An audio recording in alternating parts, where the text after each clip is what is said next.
Live via Skype, it's the DB&J Wrestling Podcast. I'm your host, Turnbuckle Jim, and with me, the Mo to my Mabel. Oh, wow. Men on a mission. Terrible. It's Fast Count Bryant, and welcome to a special Thursday edition. Yep, Thursday, because Tuesday and Thursday were taken by the man. Hey, it's just like Thursday Raw Thursday. Just Thursday, Podcast Thursday. Podcast Thursday. Doing it 2 days later because we love you guys so much. Oh my god, yeah. Alright, so in the show we're going to do our Raw thoughts, which a couple days later is actually less Raw than it would be on a Tuesday. Our retrospective of, Fully Loaded 1998, is that right? That is correct. Okay, good, I got our pay-per-view right. And our top 5, I guess, worst long-term workers of all time. Man, I mean, those people that got a paycheck. They got paychecks more than they deserve, so we're calling them out. May I ask something before we kick in the Raw? Alright, what do you got, man? Did you see where they said that SmackDown's moving back to Thursdays? I did see that. That's interesting. I mean, would you actually watch it?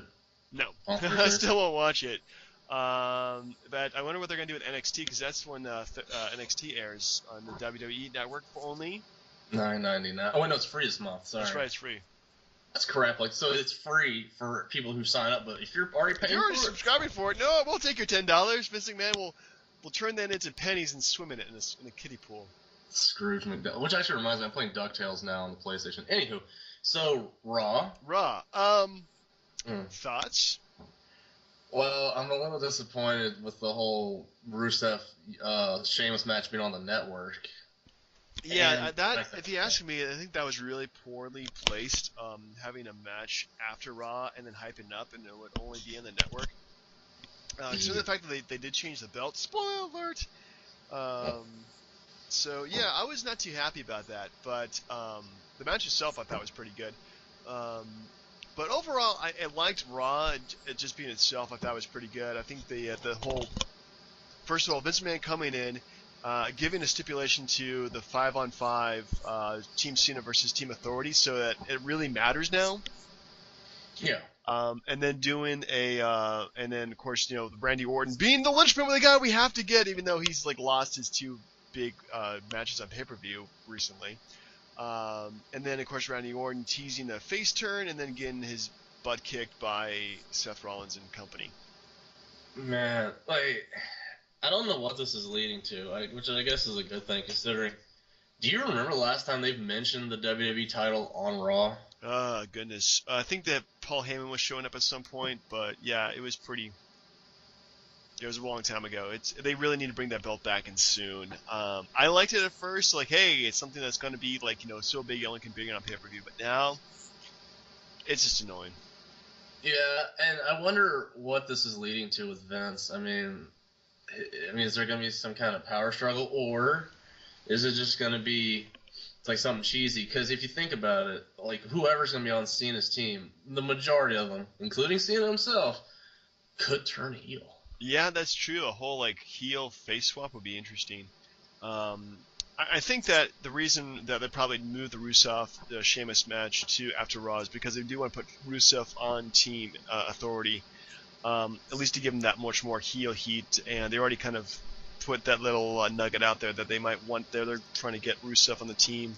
Another interesting choice, I think, would be actually to get Brock Lesnar and put him on Team Authority.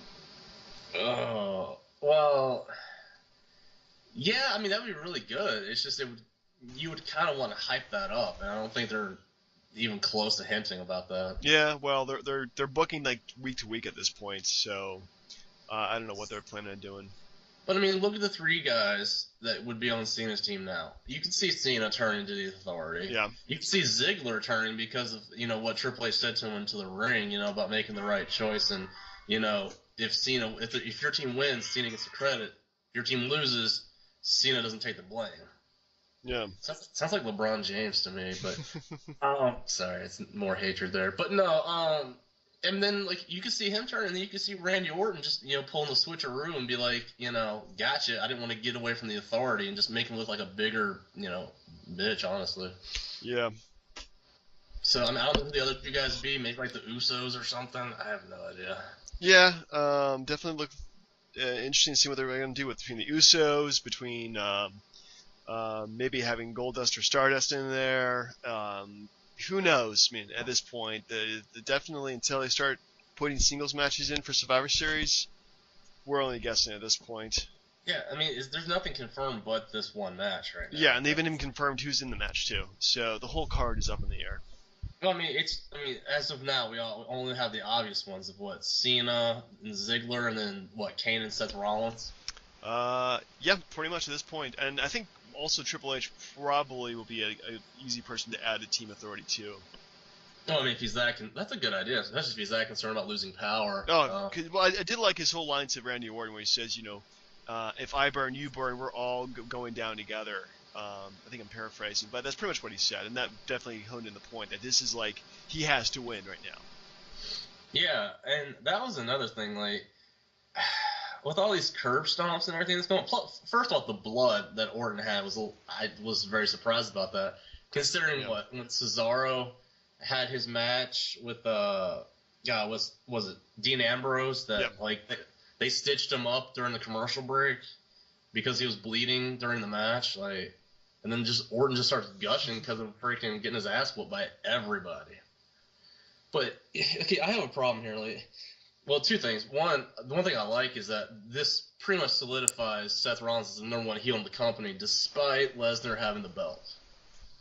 Oh yeah, I think Rollins is the number one hated guy right now. With the "you sold out" chants and everything like that. Yeah, he's definitely got the best heel push this entire year.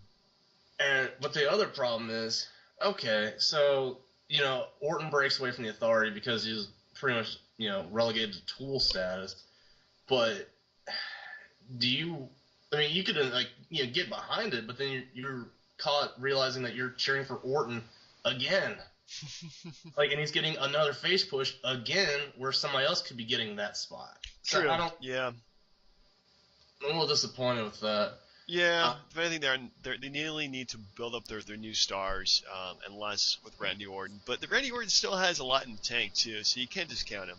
No, not at all. And one other thing that gets me is this whole thing with that Bray Wyatt has some kind of secret, Dean Ambrose made her cry or something. Like, is he trying to say something like that Dean Ambrose is, somehow part of the Sister Abigail thing or something? I don't know. That whole that feud is really not turning out to be what I hoped it would be, and I'm actually being let down right now. Well, because they haven't actually got it on yet, or the fact that Harper and Rowan haven't been spotted either. Yeah, Harper and Rowan, whatever they're doing with them, is just not making any sense. They really need to bring them back, and do something with them. But right now, I'm just really kind of wondering why they would ruin the biggest main event they've had in a while, and throwing in this feud with Ambrose and Bray Wyatt, and it's just not clicking, if you ask me. They're just not interacting with each other. Well, I mean, they could end up on the Cena Authority teams, or it just builds up to keep Ambrose busy till the Rumble, which he could win. It's possible. That is possible. Dean Ambrose versus Seth Rollins for the belt at WrestleMania. Goodness, what are we up to? 31. Yeah. Would be huge. That would be, honest to God, the best match they could play off. Well, you can't tell me they wouldn't throw Roman Reigns in there and make it a Shield triple threat. Oh, if they did that, I swear to goodness, I'm subscribing for life. Yeah. So, I mean, I'm trying to think of anything else on Raw that really mattered. I mean... not much to me, if you ask me. Henry beating up Big Show is how many times have you seen that done? Why are they doing this? Yeah, and why are they throwing the match on free TV as opposed to building up to the pay-per-view, too? Just not making any sense. I'd like Big Show's promo that he gave about you betrayed me so hard. But other than that, really, yeah, it's been quite a waste. Well, the thing that gets me is so you could see them building up Henry just so he could join the Authorities team, just so he could be the first one eliminated. Ooh, there could be that. Yeah, I mean somebody's got to be fodder, right? But my God, anything else that was worth a damn? Okay, Cesaro keeps getting jobbed out. What the hell? Yeah, they really need to figure out what they want to do with Cesaro. I mean, considering that they gave him a huge push after WrestleMania and just didn't do anything afterwards, very disappointed. Now, if I'm not mistaken, isn't Gold and Stardust fighting Los Matadores now? I don't know. My Spanish is not so good, and honestly, anytime those Matadores show on TV, kind of churn the channel. No, not gonna lie. Well, okay, here's another thing. When did I don't know when this happened. I must have missed it. But when did they make Nikki Bella the #1 contender for the title? I have no idea. Maybe when she beats somebody else that I missed. Maybe when I watch if I watched SmackDown, I would figure that out. I mean, But yeah. Have you seen the scenes to her and Brie? Like, are they actually? I don't know if it's kind of lukewarm or weak sauce. Like, I thought, for somebody being your assistant and you want to treat him like crap, he's not really doing as much as I would expect. Yeah. You kind of think that should be more mean and more vicious, but not really. So yeah, good call there. Very disappointed by that. Lame. And for turning on Brie and helping Stephanie win, you've never seen her come out with the authority. So what the hell is she doing? Obviously, not as part of the authority. I think they say that one woman is good enough for them, not us, Nikki Bella. And the thing is, too, like, the one thing that really takes me off about Nikki Bella is that they're showing stuff like Vine or Twitter with her and John Cena, who is obviously the biggest face in the company. And they're putting them together. That's just not helping me seeing her as a heel. Actually, it does for me. Well, it does, but for me... Well, no, like, how many people boo him? And then if you look at him, and then you look at her... You can make the argument that she has her position because of him. Oh yeah. Just like why did Brie come out doing all the yes chants just to steal whatever thunder Daniel Bryan still has. Right, but they're not connecting Nikki with John Cena on TV, so. I mean, they should. Like, if he turns heel, play the hell out of that. Oh, obviously, yes. You definitely want to use that to all your advantage. But, oh my God, make it like Stephanie and Triple H when they did the McMahon Helmsley thing. But yeah, I'm sorry. As far as anything else going on Raw? No. That's all I can think of, really. I mean, there was some other stuff, but nothing too exciting. No. Let me ask you something. It's not just the fact that the match was on the network. Don't you think they should have built it up? Oh, yeah. You knew Sheamus was going to lose to Rusev, but it's just like they just hot-shotted the belt on him, and I'm worried that they do it just like with everyone else. They put the belt on a guy, and they just loses the steam, like, immediately. Yeah, they really need to have Rusev out there defending the belt, like, 24/7, and just make it to be a big show that he's the United States champion and he hates everything the belt stands for. So, even more patriotic heat coming at him. Do you remember? I mean, they might change the belt and give him a Russian belt. Ooh, be like Lance Storm turned into a Canadian belt. Or, I mean, I was just thinking more like Cena when he won the belt and made this little spinner crap. Oh, spinner. I'm not saying he needs a spinner Russian belt, but the spinner. But here's what they could do with him. You remember when like Rodney Mack had the White Boy Challenge? Yeah. They could do that with Rusev. Just have like the American Challenge. Like, he only defends the title against Americans, and then like eventually somebody's gonna come out and beat him. But we don't know who that is yet. Who could it be? Oh, we don't know. He's probably born in America. Man, it should be Swagger because he's winning matches. He's over with the crowd. They just don't do anything with him. Yeah, I don't know what they're doing with Swagger. They gave him that awesome push really quickly, and then he lost to Rusev. It's a Rusev freaking, I don't know what to even call it these days. He still hasn't had that quality. I mean, you could call Sheamus his quality opponent, but I don't think he's had that signature match where you're like, I love Rusev. Yeah, he looked great against Sheamus, and Sheamus could definitely go against him. So he needed somebody who makes him look vulnerable, like he could be beaten. Jack Swagger, occasionally he looked like that, but yeah, definitely it was very, very lame. So. Well, I mean, I guess it's a good thing they have two belts, like Intercontinental and U.S. titles, because if you got Lesnar, who they booked as unbeatable, and you have Rusev, who's booked as unbeatable, it kind of takes away from, like, the suspense of a title match. Yeah, well, we'll have to see. I mean, there's definitely a lot of stuff going on in terms of the belts, except for, of course, the main title. So, like, once it gets to WrestleMania season, I think it's going to be all out. What they should do is have it, like, instead of like, maybe the U.S. thing, they have, like, Rusev rules matches, like Ravens rules. Or, like, before the match, they do, like, the Rocky IV montage.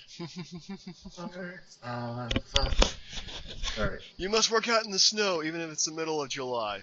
Dragon! I'm sorry, I'm good. If he dies, he dies. Yeah, anyway, so overall, what would you give Raw? B-. B-, really? Not overly impressed. Not overly impressed. I'm actually going to give it a grade higher to an A-. Oh. Because of what's going on with the Authority. The ending I thought was great. Yeah, I think overall it was pretty decent.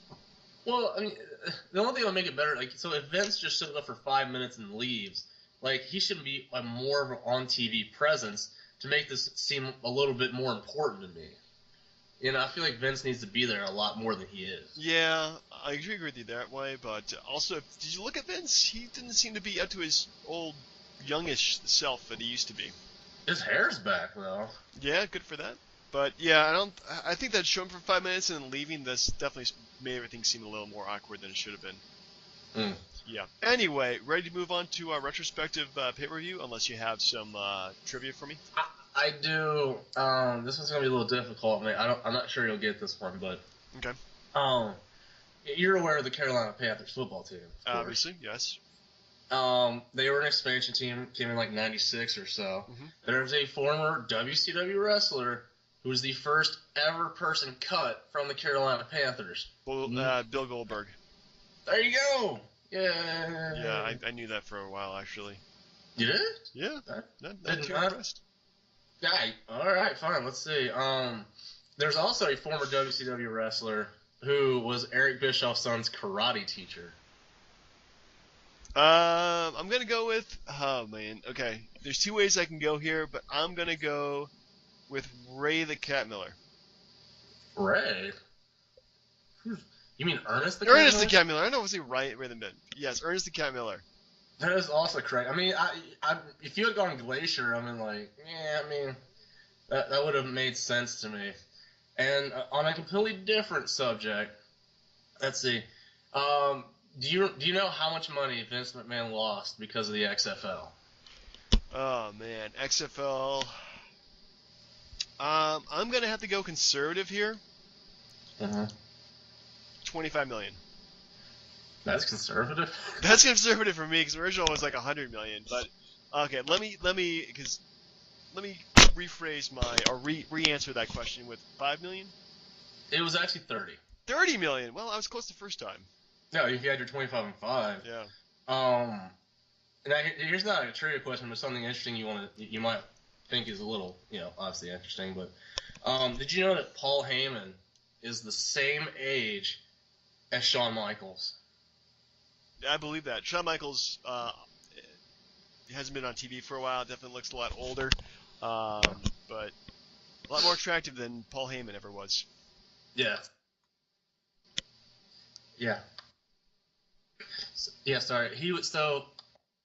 I keep sneezing. It's killing me. No, yeah, so they're both 49, but you thought Heyman was older with the bald head. Have you seen Shawn Michaels lately? He's also a little balding, too. Yeah, but Heyman's had a bald head since, like, 1995. Yeah, Heyman has looked like an old man for quite a while. It's like, oh, God, like William Regal. Like, he's way older than he is. Yeah, William Regal's, like, 40, and he's looked like he's, like, 60 or 50 since he was, like, first in WCW. Absolutely. So yeah. Anyway, so where are we? Retrospective pay-per-view. Fully Loaded. Fully Loaded in your house. So we don't really mention that much anymore. Taking place July 26, 1998 in Fresno, California. Wow, they really like to hang out in California at that time. California's not a bad place, considering that the fact that they're like, it's like, 9 o'clock at your place, but it's 6 o'clock here, and the sun is still out, and we're doing fine here, so good place to do a pay-per-view.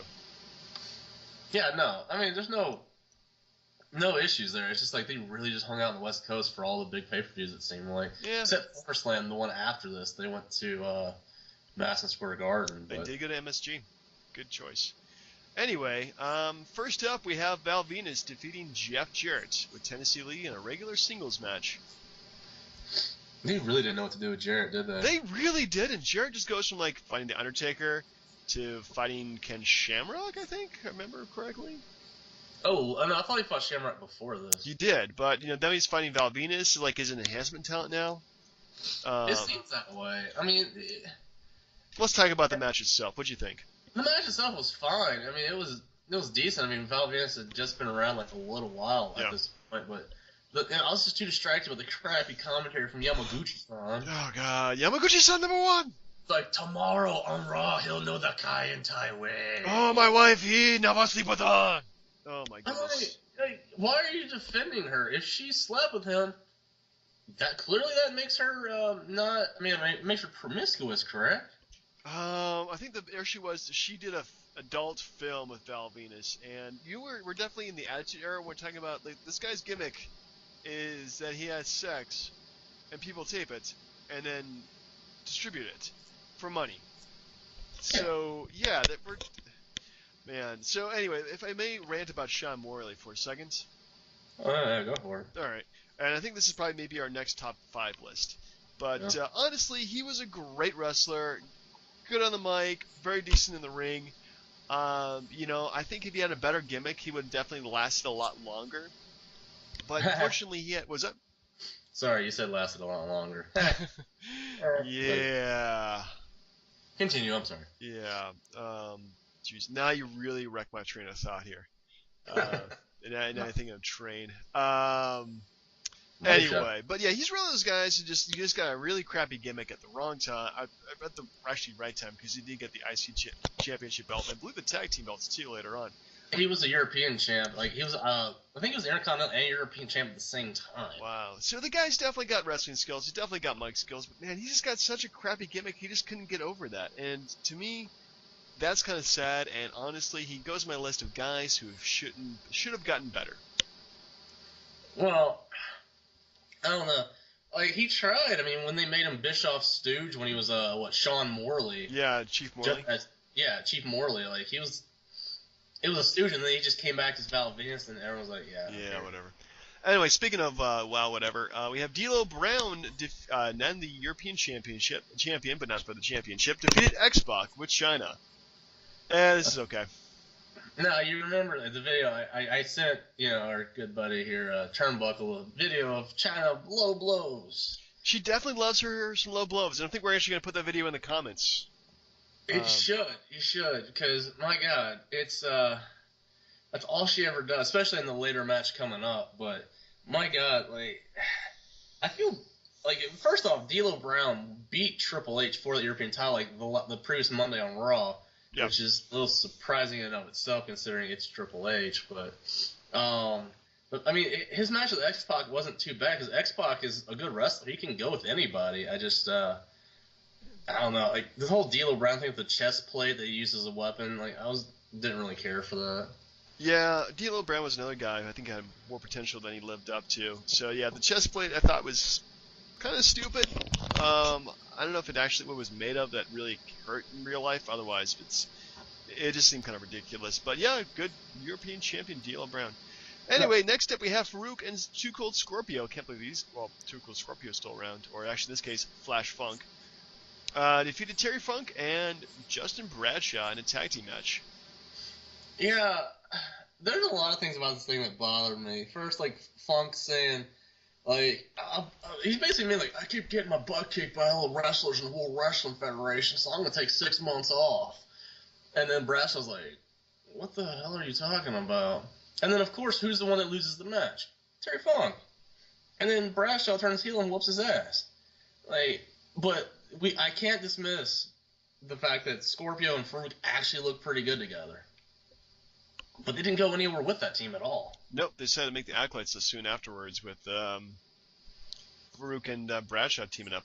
So, go figure. But I like how they called him Scorpio during the match. I'm like, this is that period, but like when he was in ECW for a hot minute after Flash Funk and then came back and you're like, oh yeah, we'll just call him Scorpio now. Yeah, why not? People won't get confused. Next up, we have the worst match I think I've ever seen in my life. Mark Henry defeated Vader. What'd you think, man? It's not the worst match ever, though. Yeah, it's probably not. No, it's not the worst match, but man, Mark Henry Raw is really bad to see. And Vader, God bless him, I think it was his last match on pay-per-view in the WWF. And he was just like, yeah, I'm going to lose to who? All right, whatever. Cut my paycheck. Yeah, like I said, and I told you this before, it reminded me a lot of his match with Mark Henry's match with Ryback at WrestleMania 29.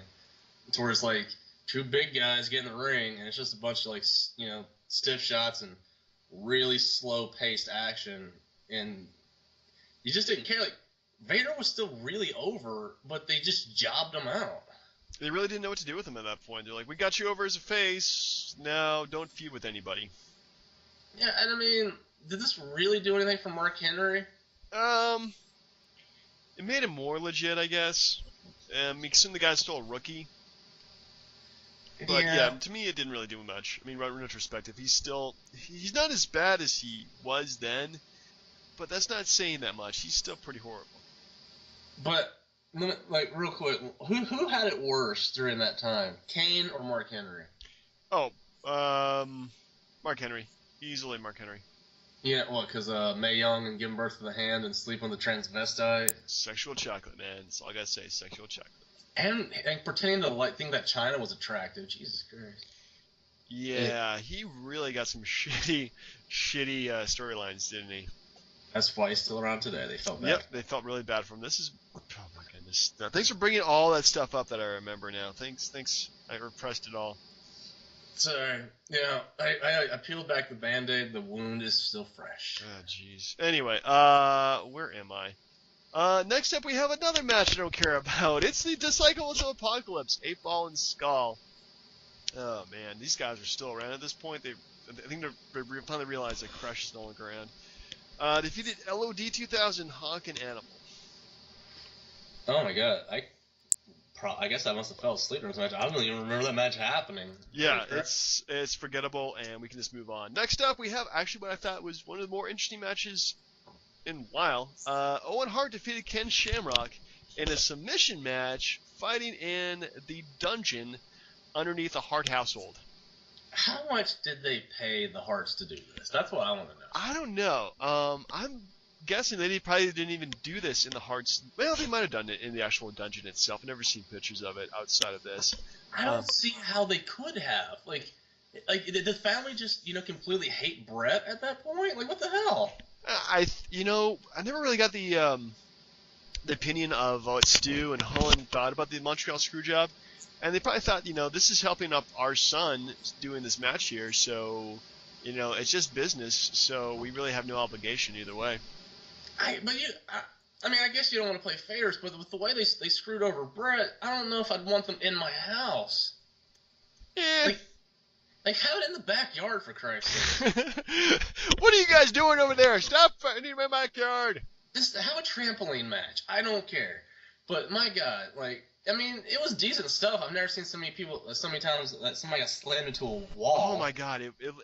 Honestly, I don't think they're pulling any punches in this match. I think this is all for real, and it was freaking brutal. Well, so I think there was one part where we saw Owen in the corner and Shamrock kicking him. I thought that part looked like the most fake of all of it. Well, I don't see how they could have thrown those guys into the wall and not brought down the impacts, because man, it was just freaking brutal. Well, they had to make it look legit. If the guys went through the wall with those tissue paper walls that they always use, people would just crap on the match altogether. Yeah, but then again, honestly, Ken Shamrock, honest to goodness, real life tough guy. Owen Hart, also real life tough guy in my opinion. So didn't this lead to what was it? An octagon match. Lions Den match next month on SummerSlam, which I thought was really damn good. Yeah, those guys really delivered. The thing is, both guys were trained in the dungeon anyway, because Ken Shamrock had some training there. Did he? That's right, he did, didn't he? Yeah. So yeah, go figure. Anyway, so probably I would say match of the night, but that's just my own opinion. I don't know. It was a little short. I think the next one was probably a little better just because of the drama involved. All right, well, we have The Rock, Intercontinental Champion, defeated Triple H with China in her low blow to a time-limited draw in a 30-man 2 out of 3 falls for the WWF Intercontinental Championship. I don't know how Triple H was so over when the fact that he needed China to get his wins. That's heel stuff, but he was over, ridiculously over. 2 words for you, man. Okay, fair enough. Yeah. So honestly, that gimmick, swear to goodness, was stupid popular. Yeah. And their feud with the Nation was huge.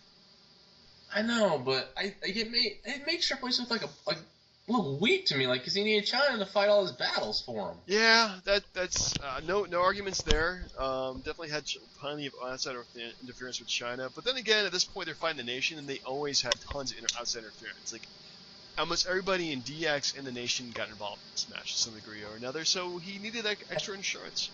And I know it leads to I guess still talked about the ladder match at SummerSlam for the belt, but like they delivered. Like those are like two guys, future champs in their prime. Like the match itself was really good. The only part I didn't like was the whole 1 minute dress period that they kept talking about. Like that was incredibly lame. I mean, yeah, they needed some time to like get together, considering The Rock cheated in his first fall, and then China low blow and DDT'd Rock on a chair. Yeah. I don't know. The match itself I thought was really good.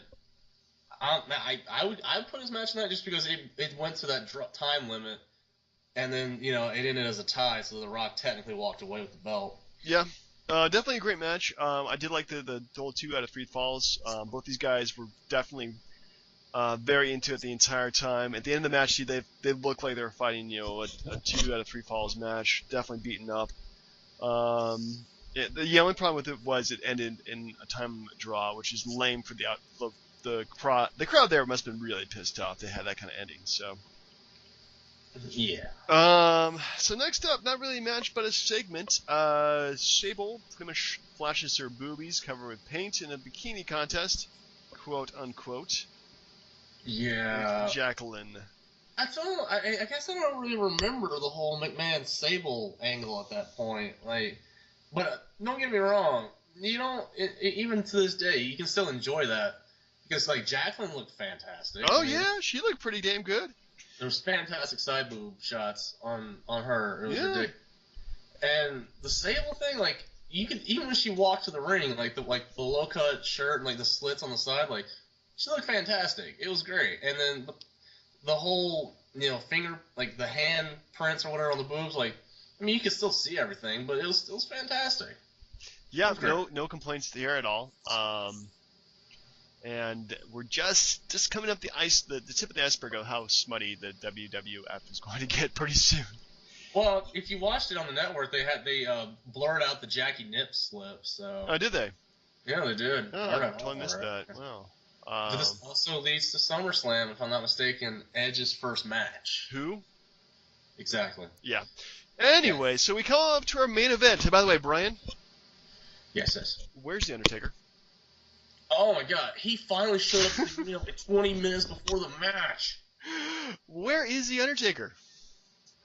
Yeah, here's a problem I have with this whole thing.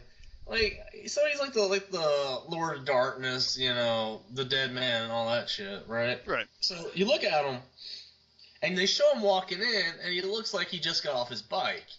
And I'm like, to me, like, yeah, he looks like a badass, but it takes away from his gimmick to me because he's not wearing his freaking, Dead Man attire. Yeah, definitely takes away from it. Again, Attitude Era, they're trying to do different stuff, so they had to look different.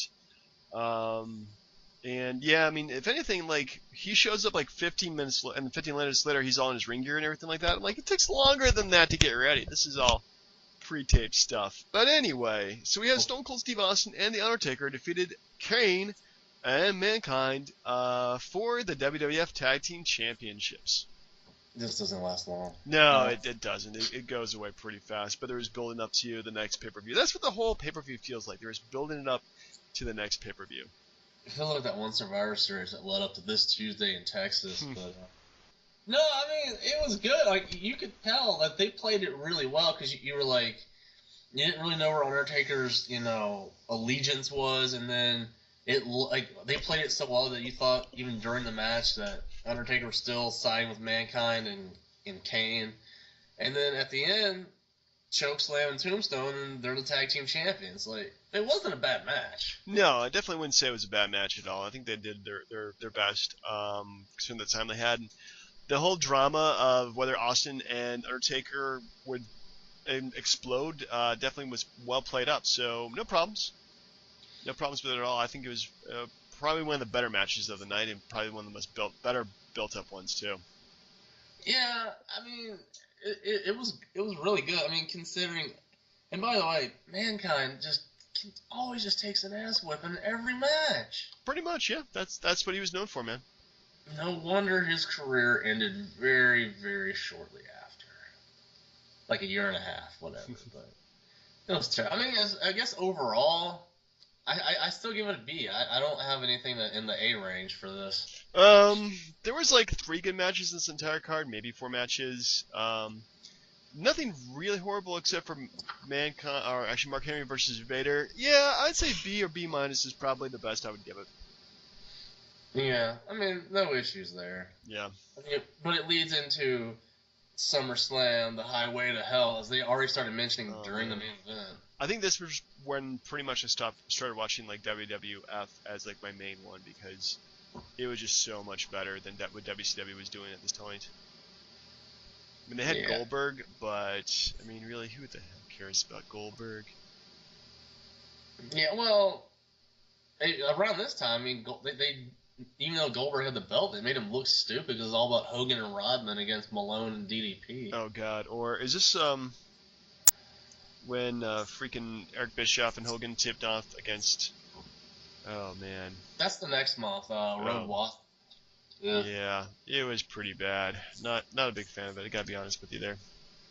Mm-hmm. So yeah. Anyway, so do you have any more trivia for me, or should we go to our next phase? Well, let's see. Here's a really stupid one. Then this guy's probably on one of our lists, but Undertaker says he wrestled a guy who, during one of his matches, crapped his pants. Yes, that would be Psycho Sid. Everybody knows that one. Oh, you do? Dang. Yeah, and it's more of an urban legend than an actual, like, confirmed, like, he actually crapped his pants. So I've had various versions of the story. Now, I do know that one wrestler who crapped underneath the ring. I did not know that. All right, let me, okay, so let me give you some trends here. He's with the NWO. What, Vincent? No, but he was with WWF at some point. Crush? No.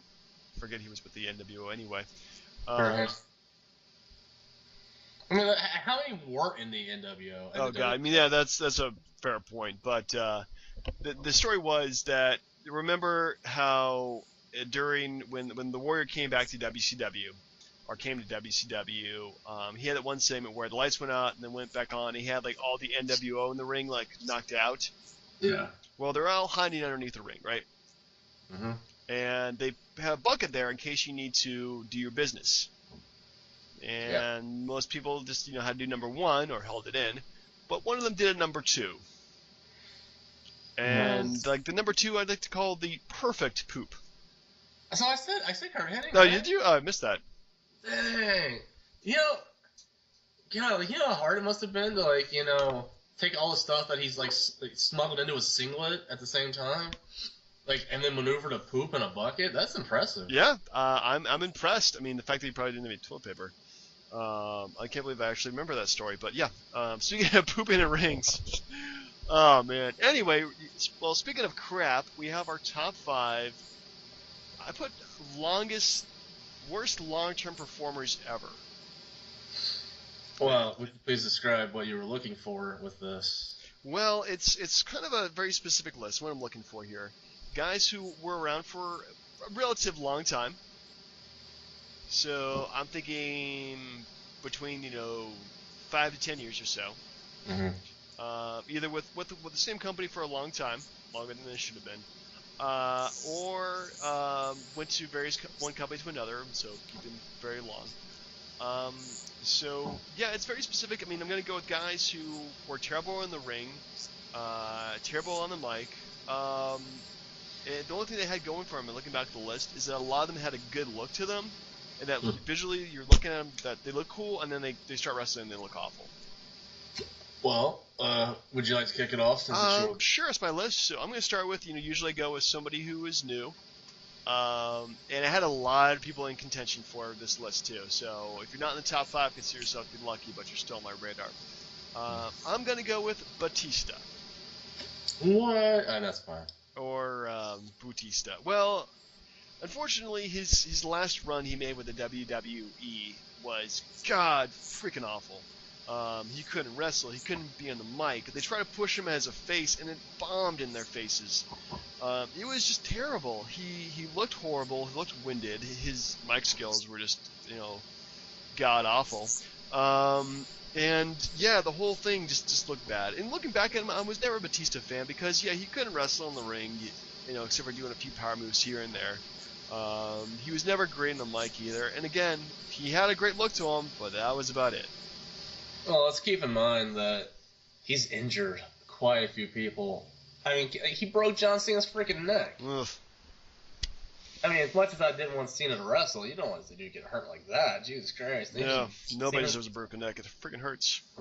No, like, in his defense, the only thing I can say in defense is he probably would have been cheered if he had come back any other time than when they were constantly screwing Daniel Bryan. Yeah, honestly, the Royal Rumble of this year was probably the worst time to come back for any wrestler. Yeah, unless Bryan was the one in the Royal Rumble, anybody who would have won would have been crapped on. Even CM Punk, if he had won, he would have been vilified, even though he quit the next day. Yeah. Yeah, I just completely god-awful. Like, I mean, he needed that push. I mean, they needed a newer guy to be over like that, but, man, Batista was just garbage. But I gotta admit, though, I loved him in Guardians of the Galaxy. Yeah, he didn't really say much, which is good. No, he didn't say much. What he said was freaking hilarious, too. So, Dave Batista, if you're out there listening to this, which I really doubt you are, stay acting and don't go back to wrestling, please. You know, they made his lines so cut and dry because he really didn't understand, like, if somebody was being sarcastic with him. Anyway. Yeah.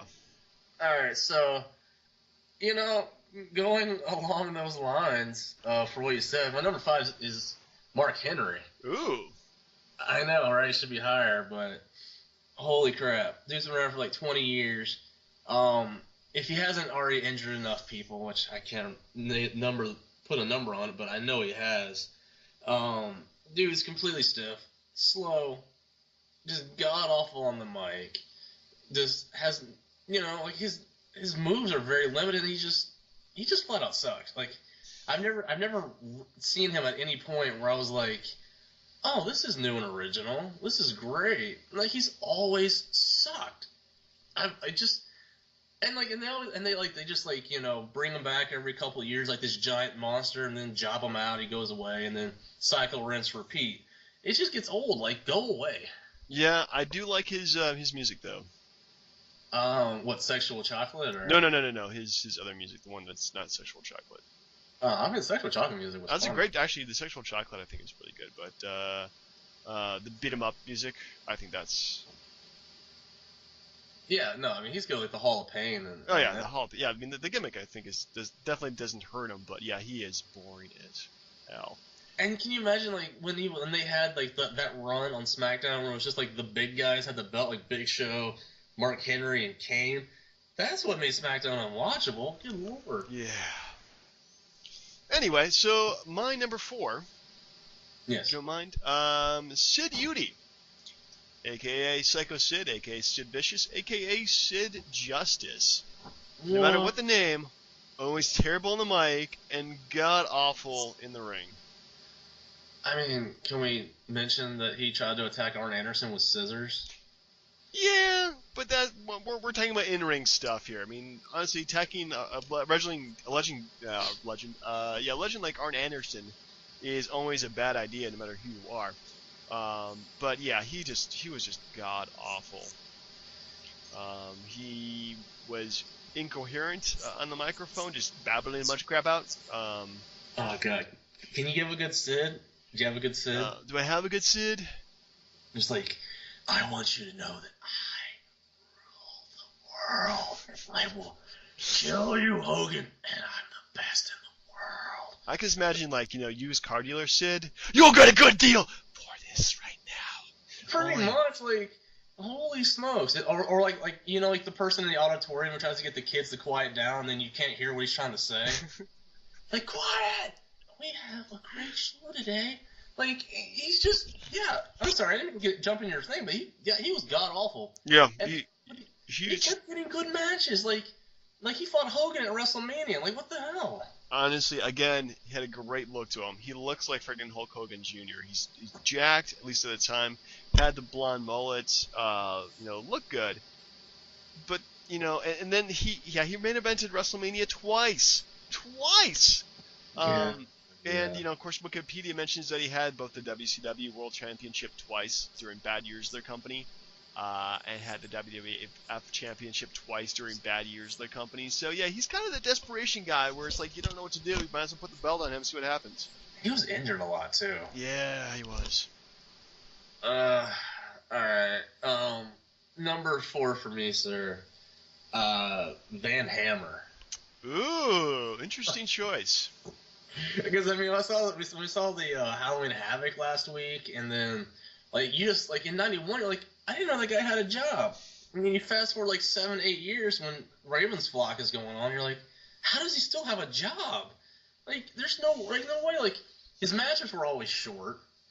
Like, his gimmick sucked because he pretended to, like, air guitar an actual guitar.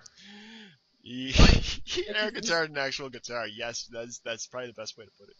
Like, he had, like, horrible looking. His hair was stupid. Like, his outfit was dumb. He couldn't speak a lick, but he just kept getting pushed for no reason. He was horrible. Well, he was a good supporting member of Ravens Flock. In fact, most members of Ravens Flock was probably the best thing that ever happened to them.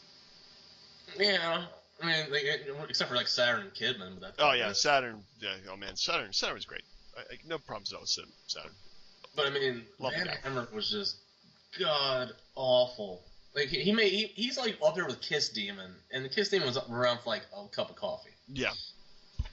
Man. So, next up, I'm going to go with probably somebody on your list. I mean, this guy is an easy pick. He's like the layup of picks for bad workers who have been around forever.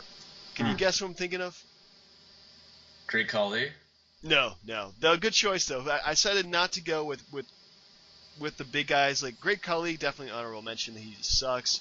Giant Gonzalez, honorable mention. He just sucks. But this guy is somebody who was around for quite a long time, longer than he should have been. And that's Ed Leslie. I was about to say Bob Holly, but... Ooh, that also another honorable mention, too. But yeah, Ed Leslie, a.k.a. Bruce Bar Beefcake, a.k.a. the Booty Man, a.k.a. the Disciple, a.k.a. a billion other freaking gimmicks I can't even mention. And he always shows up in our list, too, but man, he was pretty bad on the mic, pretty boring in the ring. Kept on getting work because of his friendship with Hogan. Mm-hmm. And man, he just looked freaking awful. I mean, I can't describe enough how horrible a wrestler this guy is, but man, pretty bad. Yeah. All right, I had another one that I wanted to use, but he didn't really have your criteria, but I'm gonna go with it anyways. All right. It's along the lines of a Hogan crony, and it's Zeus. Zeus? The guy's in like 2 matches.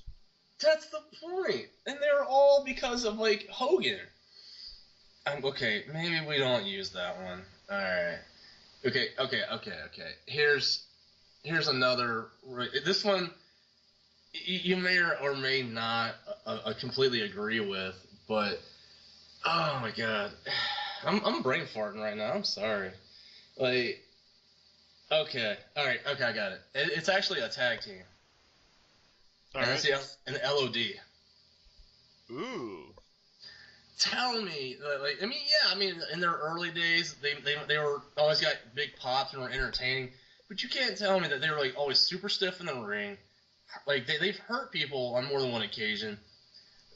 All they are is just big guys, like, big strong guys, and they just try to show off their power, but when did they ever have something where you're like, oh, that was great? It's always the same stuff, and it's boring. Like, I've never been that impressed with LOD's work at any time in any company whatsoever. Wow. Definitely that's me a pick. I mean, maybe the later LOD got really bad, but man, early LOD / Road Warriors, those guys are great, man. I don't know what the heck you're talking about. Well, I mean, like, okay, so they won the tag titles in WWF, and then what? Lose to IRS and DB&J, and then have to come back with a freaking ventriloquist or something? That looks so horrible. Paul Erling, whatever you want to call him. Yeah, he is. I gotta admit, he's probably the worst. But truth be told, definitely not as often LOD as you are. But then again, you make a fair point. What you got, sir? All right, so my number 2, and this is also somebody you might be shocked by, another Hogan crony, and you're probably not going to agree with this. Hacksaw Jim Duggan. Nah, I'm on board. Yeah, he had one gimmick, and that he was a pro-American retard, if I may use that term. Hey-o. Oh, good gimmick, but then again, his matches were dull. He only did like what? Shoulder tackle, clothesline. Sounds like Ultimate Warrior. Pretty much. Except he did it with a beard. There you go. And the fact that he not only continued this in WWF for God knows how many years. It's probably a good, 5 years or so he had the... Oh, he was there like through 93, I think. Yeah. And then he continued in WCW well into the late 90s. Well after his gimmick had run his course. So definitely not, again, the push he was before. But still, the guy is just not looking good. I felt bad. I was happy to see him back because he did battle through cancer while in WCW. But let's not forget that Hogan had enough stroke in the company that Steve Austin lost the U.S. title to Duggan in like 18 seconds. Yeah. That's pretty weak, brother. That's pretty weak. Yeah, friggin' ridiculous. But yeah, King Duggan is not a good choice. I mean, I agree with you. It's terrible. No, remember he was King Duggan. Yeah, it's not so bad. So we're number 2 now, right? We are at number dos. Who is your number 2 worst offender of all time? Ahmed Johnson. Ooh, really? Oh yeah. Oh my God. Like, what was he ever good at besides getting hurt? He was not an angry black person for most of his career. He was in the Nation for like 2 minutes before they kicked him back out. He got injured again. And then he was part of the Harlem Heat when they feuded with G.I. Bro or Booker because they didn't want Booker T the name or something. Yeah, it was. But he was never that good on the mic. The only reason I really think he was over initially is because he kept tagging with Shawn Michaels during his hot period. And after that, when he went on to stuff with the Nation, he couldn't stay healthy, and then he would come back, and he just sucked. Like, the dude didn't have a whole lot of moves. Once he came back from that injury, done. And terrible on the mic, terrible in the ring, but he just kept getting opportunities in both companies, and it just drove me nuts. Did not care for Ahmed Johnson whatsoever. Wow. Is that a surprise for a list there? No, you've also run down Ahmed quite a bit, so yeah, not completely out of league for you. Well, not even out of me. Is that a wrestler you would agree with? I don't think he was around as long as other guys in my list or your lists, but yeah, he definitely a good choice though, in terms of a bad worker and bad performer. So no total agreement, or disagreement there. As usual, I respect your opinion, sir. Please, and your next one, sir. Okay, this one is definitely pretty obvious because I've run him down so many times before. Probably my least favorite wrestler of all time. Can you guess who that is? Oh, God. It's not Khali. You already mentioned Batista. Crush? No, he was also my honorable mentions, too. No, man, I'm completely blanking unless it's like Glacier, but he wasn't... he wasn't a good wrestler. He just kicked just a bunch of kicks. So I'm blanking. I'm sorry. All right. Well, it's Scott Steiner. Oh God, that's a good one. Damn. Yeah. He may have been okay early on in his career when he wasn't so bulked up, and he teamed with his brother, and they made a decent tag team. But man, horrible on the mic, horrible look to him. Honestly, the whole goatee / bleach blonde crap. What was that? It looked better than when he had the thick flowing hair and the jacked up muscles and all that. Yeah, but still, he looked horrible. He was just terrible on the mic. Didn't make any sense whatsoever. It was such a roid fest. All he could do was, again, clothesline, maybe a power move. That's all he could do. I never saw what appealed to peeled about him, and was never a big fan. And he kept on getting work. He of course, was in WCW, then in WWF, and then back to WCW, where he got some push. I don't know why. Back to WWF, I don't know why they rehired him, and then he was in TNA for forever. So, oh man, just a horrible, horrible guy. Okay, two things about him. One thing, like, he was so bad on the mic, it was actually entertaining. Like, when he came out and said that DDP's wife, Kimberly, was mesmerized by him, like, you just couldn't watch that and not just start laughing your ass off. Like, he fumbled his words so much that it was actually very funny to me. I was entertained by it. So bad it's good. Yeah, I know. Like, he was so, like, he was never going to be a good mic guy, but he was so bad it was great. And then, like, when he came back, like, he would have had a good chance in the WWE if it wasn't for the fact that he damn near, like, injured Triple H in their title matches. Like, you don't come into the company, wrestle the top guy, hurt the guy, and expect to maintain a top spot. No. True that. Oh, and he's actually on another list of top guys with, like, ridiculously stupid chest tattoos. Like, did you ever see that, like, the dagger he had on his freaking, like, abs or whatever? Let me remind myself here. Scott Steiner tattoo. It was like his TNA days, but he had a really god-awful looking, like, chest tattoo or something. I think these are all fake. I'm hoping that's fake. No. My God, that's horrible. That's terrible. Yeah. Yeah, so, man, that is, that's where it's at, sir. That is, yeah, there you go. Wow. Oh, jeez. All right. All right. So, number one for me. You may be surprised by this one. I don't really know how we can defend the guy. It's Sandman. Ooh, also one of my honorable mentions, too. Yeah, like, okay, so he had a great entrance, with the Inner Sandman and all that. Yeah, and then, like, drinking not even really drinking the beer, but, like, having a swig of it. He smoked a cigarette coming down the ring. Like, what other wrestler would do that? Yeah, I know. And then, like, he would smash the beer can over his head just to, start busting himself open before the match. Good stuff. It was entertaining. But once you got in the ring, he couldn't wrestle worth a damn. Because he was already drunk and probably already wounded from the cigarette. Like, and he was in ECW, and then he was in WCW's Hardcore Hack, and then he came back when the new ECW kicked off, but never once did he put on, I guess, anything close to like a 3-star wrestling match. Like, unless he had a kendo stick in his hand and beating the crap out of Tommy Dreamer, you didn't really have a Sandman match that you could, hang your hat on at the end of the night. Nope, no arguments there, man. He was pretty horrible, and in fact, I did consider him. Yeah, man, Sandman was just garbage. And what was your honorable mention? My honorable mentions were, of course, Sandman, Great Khali, obviously, Giant Gonzalez. Actually, I was almost going to go with Roman Reigns. Ooh. Yeah, but he's still seasoning, and he's still got time to improve, and I think he is improving too. But yeah, he's one of those guys who just like, you need to get his work rate up, otherwise he's pretty bad. But what about Ryback? No, I think Ryback's just got cursed with a bad gimmick and bad booking, if you ask me.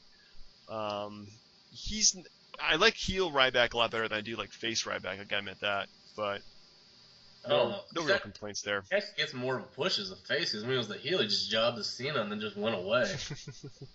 Oh, yeah. God. I'm trying to think of anything else, like, like The Godfather, maybe? Like. Yeah, he was around for quite a while. Yeah, I mean, Papa Shango wasn't exactly, the top wrestler in the company. No. Or, like, the Common Mustafa. Common Mustafa. Yeah, I mean, good list, sir. Yeah, very good. I think there's definitely both. When the fact we had two separate lists too, and didn't ever cross over, I think that was pretty good too. So yes, good job on our parts. Next week, I believe it's actually your call for our top five list. Okay. I hate to go back to to wrestlers as far as like because we did that for a while, but yeah, looking at how he was used on Raw, I kind of want to give the guy a little bit of a break. So I was looking to do top 5 Randy Orton matches. Just because I think there's something there that we could pull out of the fire and be like, he wasn't that bad. Yeah, I mean, he's definitely had some great matches. I'll give it that. Or how about this? Since and I don't know we haven't said this so far, but as far as next week's retro, did you want to do the 2009 or the 1990 Survivor Series? Let's do it back to 2009 because I haven't watched that yet. Yeah, no, it's fantastic. All right, well then along those lines, let's do. It's gonna be a little bit of research. This is the second oldest pay-per-view, but top 5 Survivor Series matches, not like title matches or singles matches, like top 5 Survivor Series. Oh, matches. 5 versus 5 matches? Okay, I'll give it that. Survivor Series, if you ask me, has always got a special place in my heart because one, it's close to my birthday. But also, I like the whole idea of 5 or 4 men teaming up against another group of men and then forming some kind of, a one-night only stable to take on each other. But yeah, let's do best Survivor Series traditional matches of all time. There we go. All right, sir. All right, sounds good. And, all right. Well, that's it for the week that we have. Yep. Have a great week. Now, let's also not forget that for fans who feel like we're not giving them enough love, keep in mind, after 2 weeks from now, there will be no more live TNA broadcast on Spike TV. That's a good thing. I mean, that company's just going down the tubes. Oh, my goodness. There's your TNA mention for the day. Yeah. Anyway, so don't forget to like us, comment underneath. Follow us on Twitter at the Wrestling Podcast, at the Wrestling PC. And DB&J Wrestling PC. I forget the whole Twitter thing. Yeah, DB&J Wrestling, I think it is. I think it's DB&J Wrestling PC. Oh, that's right, at PC, correct. Yeah, at DB&J Wrestling PC. We never give out Twitter enough. So, anyway, folks, have a great one. Take it easy.